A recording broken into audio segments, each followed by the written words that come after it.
This is the XE1, Fuji's latest compact system camera. It's an addition to Fuji's premium X range and is the second camera in the series to feature interchangeable lenses. It features the same 16 million pixel sensor, processor and lens mount as the popular X Pro 1.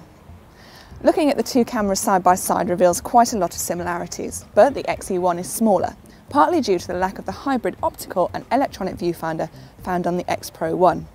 Instead, the XE1 uses an electronic-only device. While some may object to not having the option to use an optical viewfinder, in practice we found that the high-resolution device is more than adequate, and in fact even preferable in some cases to using the optical finder, which is a part of the X Pro 1's hybrid device.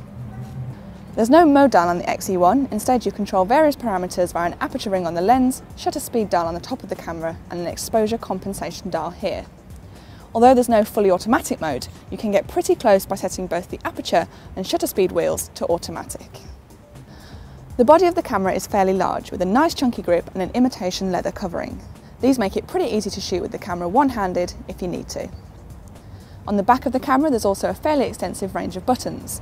The majority of regularly used settings can be accessed via this Q button. It's recessed into the grip, which makes the camera nice and sleek, but unfortunately can make it a little tricky to find the button when using the camera with the EVF. You can change the drive mode via this button, so you can choose between single shooting, the various bracketing modes and continuous shooting. Right at the bottom here, you'll also find video mode.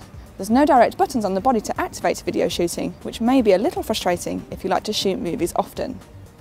This button on the bottom is what you need to use to change the autofocus point. After pressing it, use the arrow keys here to choose the point you want. It's fairly easy to use, even when holding the camera up to the eye, but a touchscreen would have made selecting a point much quicker. The rear LCD screen is slightly smaller than the X Pro 1's and has a much lower resolution at 460,000 dots. That said, it's still a good performer with reflections and glare kept to a minimum, even in bright lights. It can also be seen from a wide range of angles, so although it's not a vari-angle or articulating screen, you can still shoot reasonably well from awkward positions. An eye sensor next to the EVF recognises when you lift the camera to your eye to automatically switch off the LCD screen and activate the EVF.